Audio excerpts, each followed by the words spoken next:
Guys, स्वागत है आप सभी का मेरी इस न्यू वीडियो में।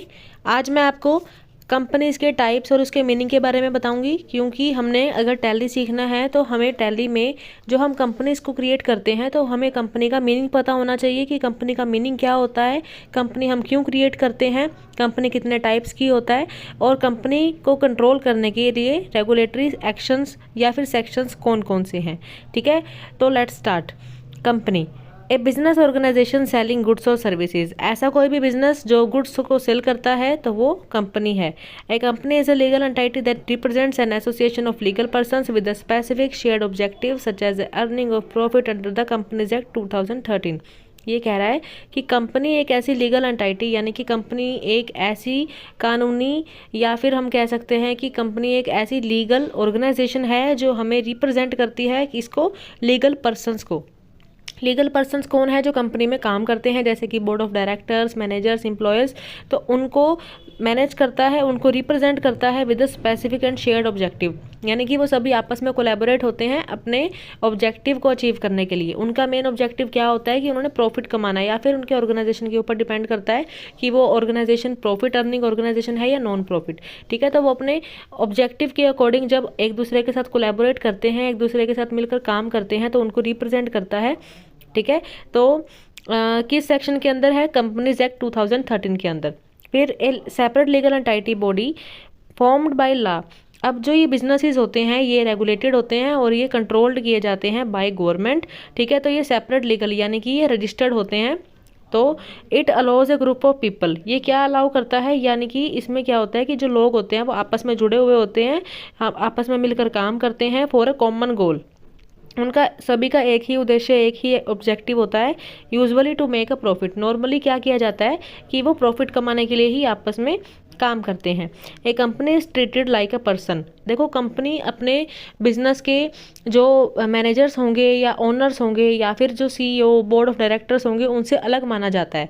जो कंपनी है वो अपने खुद के कॉन्ट्रैक्ट कर सकता है, कंपनी के खुद के नाम से उसके कॉन्ट्रैक्ट होते हैं, खुद के नाम से उसकी प्रॉपर्टी होती है, उसके लीगल एक्शंस जो होंगे वो कंपनी के खुद के नाम के होंगे, एंड जो भी मनी वो लेता है या मनी देता है, जो भी ट्रांजेक्शन्स होती हैं या फिर जो उसके ओनर्स का नेम होता है वो भी उसके खुद के नाम पे ही होता है। ठीक है, तो उसके बाद हम बात करते हैं अब टाइप्स ऑफ कंपनी, यानी कि कंपनी के कितने टाइप्स होते हैं। इसमें बहुत सारे टाइप्स हैं कंपनी के। अगर हम कंट्रोल और ओनरशिप की बात करें कि कंपनी को कौन कंट्रोल करता है या उसको ओनर कौन करता है, तो उसके लिए हमारे पास कुछ टाइप्स दिए हुए हैं, जैसे कि public company. Public company as a name suggested, public company means ऐसी कंपनी जिसके shares can be bought and traded by the general public on a stock exchange. देखिए, इसके जो शेयर्स होते हैं वो स्टॉक एक्सचेंज में लिस्टेड होते हैं, तो कोई भी पर्सन अगर चाहता है कि उसको पैसे इन्वेस्ट करने हैं तो वो उस कंपनी के शेयर्स खरीद सकता है। ठीक है, तो इसमें कोई भी लिमिट नहीं होती कि किस पर्सन को शेयर देने हैं या किसको नहीं देने। कंपनी अगर चाहती है तो वो उस पर्सन से पैसा ले सकती है, जो भी पर्सन डिजायरेबल अपनी मनी को इन्वेस्ट करना चाहता है। ठीक है, तो वो पब्लिक कंपनी है जिसमें पब्लिक अपना इंटरेस्ट दिखाती है, शेयर्स को खरीदती है और उसके बाद वो एक पार्ट ओनर बन जाती है, यानी कि शेयर होल्डर बन जाती है उस कंपनी की। देन उसके बाद है प्राइवेट कंपनी। अब प्राइवेट कंपनी पब्लिक कंपनी नहीं होती। प्राइवेट कंपनी में जो मैक्सिमम शेयर होल्डर्स होते हैं उनकी लिमिट होती है कि वो 200 शेयर होल्डर्स ही होने चाहिए, यानी कि 200 लोगों से ज़्यादा लोग इसमें इन्वेस्ट नहीं कर सकते। इसके बाद है होल्डिंग कंपनी। ये क्या करता है कि एक company that owns controlling stock in other companies, यानी कि ऐसी कंपनी जो अपने शेयर्स को या फिर अपने जो ओनरशिप होती है उसको अपने सब्सिडरीज में ही चलाता है। ठीक है, तो जैसे कि किसी की फ्रेंचाइजीज होती हैं या सब्सिडरीज होती हैं, तो उस वे में। देन उसके बाद है गवर्नमेंट कंपनी। गवर्नमेंट कंपनी क्या करती है कि जो उसके कुछ हिस्से में कुछ शेयर्स होते हैं वो गवर्नमेंट के पास होते हैं, तो गवर्नमेंट उसको हाफ या फिर फुल कंट्रोल करती है, तो उसको हम गवर्नमेंट कंपनी बोलते हैं। फिर इसके बाद है वन पर्सन कंपनी, जिसमें कि ये कंपनी प्राइवेट होती है और इसमें सिर्फ एक ही पर्सन होता है या फिर एक ही मेंबर होता है, तो उसको वन पर्सन कंपनी भी बोल सकते हैं। तो ये जो टाइप्स थे ये हमने किए थे कंट्रोल और ओनरशिप के पॉइंट ऑफ व्यू से। फिर हम बात करते हैं कंपनीज के टाइप्स में उसका सेकंड पॉइंट जो है बाय लीगल स्ट्रक्चर, यानी कि उसके स्ट्रक्चर के बारे में बात करते हैं कि कंपनी बनती कैसे है, कंपनी कितने मेंबर्स के थ्रू बनती है। तो उसमें हमारे पास कुछ पॉइंट्स आते हैं, जैसे कि सबसे पहले sole proprietorship. Sole proprietorship means कि a business owned and run by only a one person. ये जो बिजनेस होगा या फिर ये कंपनी होगी ना, इसका जो ओनर होगा वो सिर्फ एक पर्सन होगा और उसमें कोई लीगल डिस्ट्रिक्शंस नहीं होगी उसके ओनर और उसके बिजनेस के बीच में। यानी कि वो जो ओनर होगा ना वो उस बिजनेस से रिलेट करेगा। ये नहीं है कि उसके जो सीईओ हैं वो अलग हैं या फिर कंपनी अपने नाम पर ही एसेट्स खरीद रही है, ऐसा कुछ नहीं होता इसमें लीगल रिस्ट्रिक्शंस इतनी नहीं होती, क्योंकि इसमें सिर्फ एक ही पर्सन होता है जो पूरी कंपनी को हैंडल कर रहा होता है या उसके बिजनेस को हैंडल कर रहा होता है। उसके बाद है पार्टनरशिप। पार्टनरशिप क्या होता है? एक फॉर्मल अरेंजमेंट है, यानी कि कॉन्ट्रैक्ट है किसमें दो या दो से ज़्यादा लोगों के बीच में जो कि अपने बिजनेस को रन करते हैं विद द कॉमन ऑब्जेक्टिव। उन सभी का ही एक ऑब्जेक्टिव होता है क्योंकि वो सभी आपस में कोलैबोरेट करते हैं अपना एक सिमिलर ऑब्जेक्टिव के साथ। बेसिकली ये जो ऑब्जेक्टिव होता है ये होता है कि हमें प्रॉफिट कमाना है, ठीक है। तो उसके बेस पर ये सभी लोग आपस में इकट्ठे होते हैं और ये बिजनेस चलाते हैं। उसके बाद है कॉर्पोरेशन। अब जो लीगली हम अगर किसी बिजनेस की बात करते हैं तो वो एक कंपनी बन जाता है, ठीक है। तो वो कंपनी कॉर्पोरेशन ही होता है जो कि एक सेपरेट और डिस्टिंक्ट है, यानी कि वो अपने ओनर से अलग माना जाता है।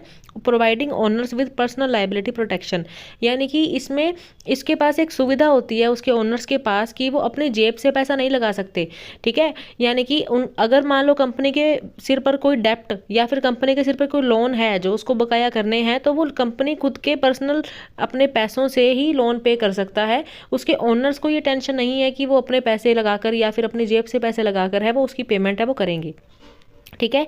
उसके बाद है limited liability company. Limited liability company में क्या होता है कि एक हाइब्रिड बिजनेस यानी कि एक मिक्स स्ट्रक्चर है ये, जिसमें कि कंबाइन होता है pass through taxation of A partnership and sole proprietorship with the limited liability of A corporation. यानी कि जो अभी तक हमने ये 3 पॉइंट्स पढ़े थे जिसमें कि सोल प्रोप्राइटरशिप था, पार्टनरशिप था या कॉर्पोरेशन था, इन तीनों के ही पॉइंट्स को मिलाकर ही एक ये बिजनेस बनता है, जिसमें कि सोल प्रोप्राइटरशिप के भी कुछ पॉइंट्स आ जाते हैं, पार्टनरशिप के भी और कॉर्पोरेशन के भी। यानी कि एक लीगल एंटाइटी तो है, कॉर्पोरेशन की फीचर जो मेन फीचर है वो तो लिया हुआ है इसमें कि एक लीगल एंटाइटी है ये, ठीक है। लीगल एंटाइटी के बाद एक ये भी है इसमें कि इसमें ज़्यादा लोग होते हैं बात करने के लिए या ट्रेड करने के लिए, तो वो पार्टनरशिप भी है, ठीक है। फिर उसके बाद है कि उसमें लिमिटेड लाइबिलिटी है, तो सोल प्रोप्राइटरशिप में भी जो सबसे इंपॉर्टेंट पॉइंट होता है वो यही होता है कि उसकी लाइबिलिटी लिमिटेड होती है।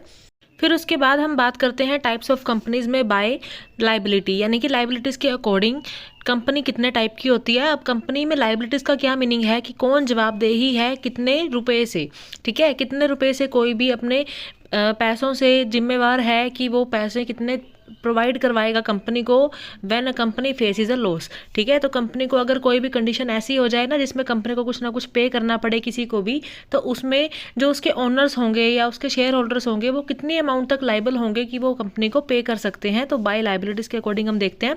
सबसे फर्स्ट है कंपनी लिमिटेड बाय शेयर्स, यानी कि जब भी कोई मेंबर्स हैं या फिर जो शेयर होल्डर्स हैं उनकी सिर्फ इतनी ही लाइबिलिटी है कि जितने उन्होंने शेयर खरीदे हैं कंपनी के उतने रुपए से, जितनी मान लो ड्यू अमाउंट रह गई कि उन्होंने शेयर्स की अमाउंट में से कुछ पैसे दिए थे और कुछ पैसे बाद में नहीं दिए, तो जितने पैसे उन्होंने नहीं दिए उतने पैसों से ही वो लाइबल हैं। उसके अलावा उन्होंने एक्स्ट्रा पैसे अपनी जेब से पे नहीं करने, ठीक है। फिर उसके बाद है कंपनी लिमिटेड बाय गारंटी। इसमें क्या होता है कि शेयर्स की बात तो चलो अलग है, लेकिन जो बाकी के जो मेंबर्स हैं कंपनी में वो सिर्फ एक उन्होंने गारंटी दी होती है कि वो इतनी अमाउंट से ही लाइबल हैं। कंपनी अगर किसी भी कंडीशन में कोई लॉस फेस करती है या फिर किसी भी कंडीशन में कुछ ऐसी पेमेंट कंपनी को करनी होती है जिसमें उसके पास कुछ पैसा नहीं होता, तो उसके ओनर्स उतनी अमाउंट से जितनी उन्होंने गारंटी दी हुई है उतनी अमाउंट से उस कंपनी में पे कर सकते हैं, ठीक है। फिर उसके बाद है अनलिमिटेड कंपनी, जिसमें कि मेंबर्स को कोई भी लिमिटेड लाइबिलिटी नहीं है, यानी कि मेंबर्स को जो भी अगर कंपनी में कुछ लॉस होता है या कंपनी में कुछ पेमेंट्स करनी होती हैं तो वो पैसा जो सारा का सारा पैसा होगा वो कंपनी के मेंबर्स ही अपनी जेब से पे करते हैं। उनमें ये भी छूट नहीं होती कि वो अपनी जो लाइबिलिटी है उसको लिमिटेड रख सकें या फिर शेयर्स के अमाउंट तक ही उसको लिमिटेड रख सकें। कंपनी की लाइबिलिटीज़ को पे करने के लिए उसके ओनर्स को ही आगे आना पड़ता है और उसके ओनर्स ही अपनी पूरी पेमेंट्स अपनी पॉकेट से ही पे करते हैं, ठीक है। तो गाइज इसी के साथ ही हमारी टाइप्स ऑफ कंपनीज और उसके मीनिंग्स हो चुके हैं। Hopeful this video is very helpful to you. So all the best guys, bye.